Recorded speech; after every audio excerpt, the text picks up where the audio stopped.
শুরু করে যদি তুমি ওর থেকে আওয়াজ দাও তাহলে ওটা উঠে যাবে। এখানে একটা ডবল পোল আইসোলেটার, এটা 40 অ্যাম্পিয়ারের। এর কাজ হলো যেখানে আমরা মেন সুইচ ব্যবহার করতে পারবো না, ডিবি বক্সের মধ্যে আমরা সেটা আইসোলেটার ব্যবহার করি লাইনটাকে ফেজ এবং নিউট্রাল দুটোকে আউট করার জন্য। এটা কিন্তু টিপ করে না, এটা এমসিবির মতো টিপ করে না। আর এটা দেখুন, এটা চেঞ্জার।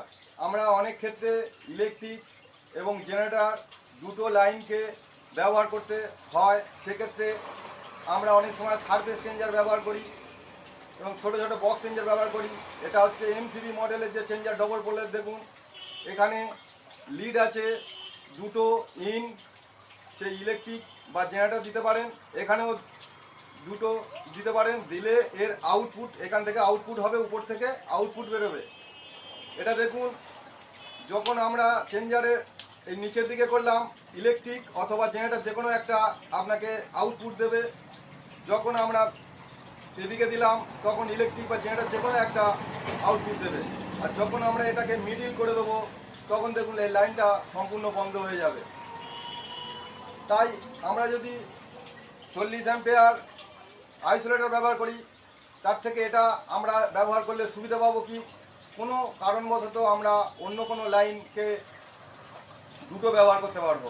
তাই আইসোলেটরের বদলে আমরা এই চেঞ্জ ওভারটা, আইসোলেটর চেঞ্জ ওভার, এটাকে ব্যবহার করতে পারি। এতে আমাদের অনেক সুবিধা পাওয়া যাবে। দেখুন এটা চ্যানেলটাই বলা হয়, এই চ্যানেলটা খাঁজে গিয়ে আটকে যাবে, যেমন এর ক্ষেত্রেও আছে।